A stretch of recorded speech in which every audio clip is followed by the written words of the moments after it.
Y amigos, doctor Guillermo Ortiz Martínez, gobernador del Banco de México,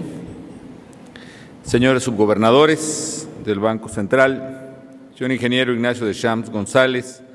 presidente de la Asociación de Bancos de México, doctor Agustín Carsten, secretario de Hacienda, doctor Villalpando, amigas y amigos. Me da mucho gusto que nos hayamos reunido este día en Palacio Nacional, el corazón político del país, para seguir con los actos conmemorativos y preparatorios del bicentenario del inicio de la independencia de México y del centenario de la Revolución Mexicana. Felicito sinceramente al Banco de México y en especial al gobernador, al doctor Guillermo Ortiz Martínez, por realizar estas acciones conmemorativas del 2010 a través de la emisión de los nuevos billetes de circulación nacional que rememoran las gestas de nuestra historia. Se trata, por fortuna, de los correspondientes a los 100 y a 200 pesos que fácilmente pueden evocarle a la población el recuerdo de los 100 y los 200 años que estamos conmemorando de estas gestas. Van a estar, entiendo que a partir de hoy, disponibles para todos los mexicanos, cuya edición será de 50 millones de ejemplares por cada uno de ellos. Y como ya explicitó el doctor Martínez, el diseño de los propios billetes es en sí mismo pues toda una conmemoración. Lo que toca al billete de 100 pesos, por ejemplo, el evocar el inicio de la Revolución Mexicana, cuando Francisco I. Madero llamó al pueblo de México a reconquistar la libertad y sus derechos democráticos. Tiene en la parte principal, en el anverso, efectivamente una locomotora, además de una muestra del Monumento a la Revolución, y nos recuerda efectivamente la importancia estratégica que tuvieron los trenes durante la Revolución. Si uno observa un poco la geografía revolucionaria, la verdad es que de las principales batallas que se celebran en esta gesta tienen una asociación con los nodos, los puntos nodales de los sistemas tranviarios en México. La batalla de Celaya, por ejemplo, donde Álvaro Obregón pierde la mano, y que por cierto es donde se cruzan los dos más importantes sistemas ferroviarios todavía en la actualidad. De hecho, tenemos el diseño de un libramiento ferroviario para esa ciudad. La Convención de Aguascalientes, que es otro punto nodal ferroviario, o las batallas de Torreón, en fin, son precisamente una guerra que se libra conforme a la disponibilidad tecnológica y logística marcada por los tiempos y que está dada por la locomotora. Tiene, como ya se mencionó aquí, un mural muy impactante, como fue pues la lógica de los muralistas mexicanos del siglo pasado, el siglo XX. Está la foto, como ya mencionó precisamente el doctor Guillermo Ortiz, la foto de la Adelita, o de la soldadera de revolucionaria, que más que estar viendo cómo parte su Juan, ¿no? La verdad está subida al tren. Es una foto además muy famosa internacionalmente, la foto del archivo Casasola, si mal no recuerdo, y que también está asociada pues a la vida de los trenes. Los datos translúcidos del maíz, de seguridad del propio billete, y desde luego el mural de David Alfaro Siqueiros, que puede contemplarse precisamente en el Castillo de Chapultepec, el mural del porfirismo a la revolución, que además, por cierto, el Castillo de Chapultepec ahora tiene una exhibición importante alusiva a los próceres de la independencia. Hay que decir también que Siqueiros, por cierto, también combatió en la revolución. Fue un soldado en las filas obregonistas bajo las órdenes del general Manuel Diegues, y evidentemente su espíritu revolucionario lo tradujo a la vida pública en México, e incluso en algún momento, como todos sabemos, estuvo preso por sus ideas y sus actividades políticas revolucionarias. Por su parte, el billete de 200 pesos, que es un billete también muy bonito, conmemora obviamente los 200 años de la independencia. Como bien ha dicho el doctor Martínez, es un billete vertical. Yo no había visto uno así, me parece un diseño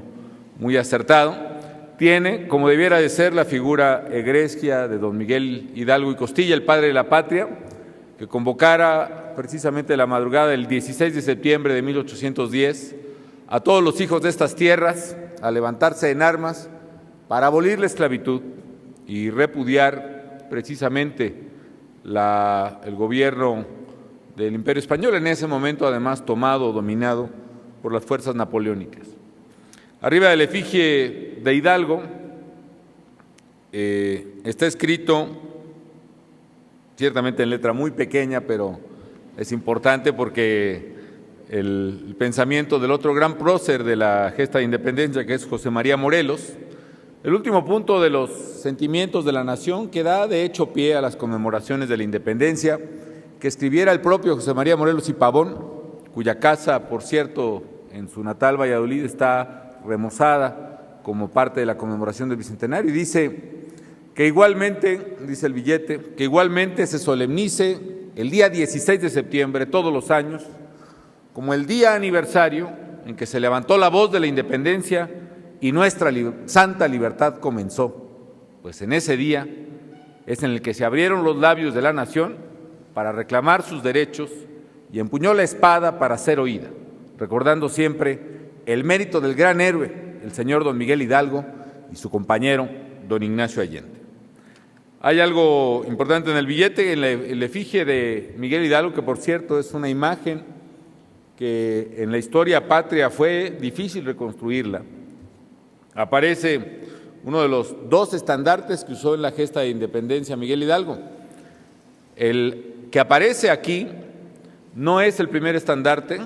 de Miguel Hidalgo. El primer estandarte de Miguel Hidalgo es una gran imagen de la Virgen de Guadalupe que tomó de un curato cercano a Dolores, el curato de Atotonilco, en el estado de Guanajuato, y que está, por cierto, lo recomiendo ampliamente, en ese momento exhibido también en el castillo de Chapultepec. Y el estandarte, digamos decir, el estandarte de guerra, que es el que más popularmente se ha divulgado y que tiene dos terminaciones triangulares en ángulo, es un estandarte que también recoge una efigie de la Virgen de Guadalupe, que la proclama, de hecho, un viva a la Santa María de Guadalupe, y es tomado muy probablemente de quizá del convento agustino de Cuitzeo o del curato de Santana Maya, ya en el estado de Michoacán y colindante con Hidalgo. Y por supuesto en la parte de atrás está la destacadísima figura, una figura femenina, como sabemos todos, del Ángel de la Independencia, que es la imagen de este gran monumento querido y respetado por los mexicanos. Yo creo que, así como acusaba o señalaba el doctor Guillermo Ortiz, que las monedas conmemorativas alusivas a varios eventos, a los estados, etcétera, son monedas que no circulan porque la gente se los queda de recuerdo. Yo estoy seguro que será el caso de muchas familias mexicanas que quizá conserven un ejemplar de estos billetes como recuerdo de estas ceremonias conmemorativas. Al menos eso bajará la velocidad de circulación del dinero y contendrá la inflación y los ánimos represivos del propio Banco Central. Pero definitivamente que será una manera muy popular y muy amplia de celebrar el bicentenario y el centenario en esta fecha magnífica como es el 2010. Me parece un gran acierto del Banco de México el emitir estos dos billetes conmemorativos. Y ahora que escuchaba al doctor Guillermo Ortiz haciendo un recorrido muy interesante, por cierto, de las ediciones que ha tenido el Banco Central, valdría la pena quizá pensar, no sé si se pueda, pero incluso en monedas también de 100 y 200 que pudieran refrendar este acierto de la emisión de billetes conmemorativos. Y qué bueno además que, como alguna conversación que tuvimos con el doctor Ortiz, efectivamente donde viene la parte nominativa, digamos, del billete, dice 200 pesos, 200 años, 100 pesos, 200 años, en fin. Creo que es un billete muy ejemplar. Yo le agradezco además que me haya dado esta emisión, que es bellísima y que desde luego se conservará para el recuerdo de todos los mexicanos. En fin, amigas y amigos, estoy seguro que con estos billetes conmemorativos en 2010, los mexicanos vamos a estar más cerca de nuestra historia, más cerca de nuestros antepasados y también más cerca de nuestros ideales. Estimo, amigas y amigos, que a nosotros, a nuestra generación, a las mexicanas y mexicanos que tenemos el privilegio, la fortuna de vivir en nuestro país en este tiempo, y particularmente quienes tenemos la distinción, la honra de servir a México a través de la función pública en esta hora del país, a la generación del bicentenario de la independencia, a la generación del centenario de la revolución, a la que pertenecemos todos los que tenemos la fortuna de estar aquí y ahora en nuestro querido México, nos corresponde seguir escribiendo la historia de la nación y escribirla con el mismo valor, visión de futuro y amor al suelo patrio como lo hicieron en su momento los próceres de la independencia y de la revolución. Como a ellos, toda proporción guardada, pero también el momento histórico que nos toca vivir presenta grandes desafíos. Y los desafíos están precisamente en seguir la inercia de los tiempos o asumir el reto de la transformación y de los cambios profundos de la vida nacional.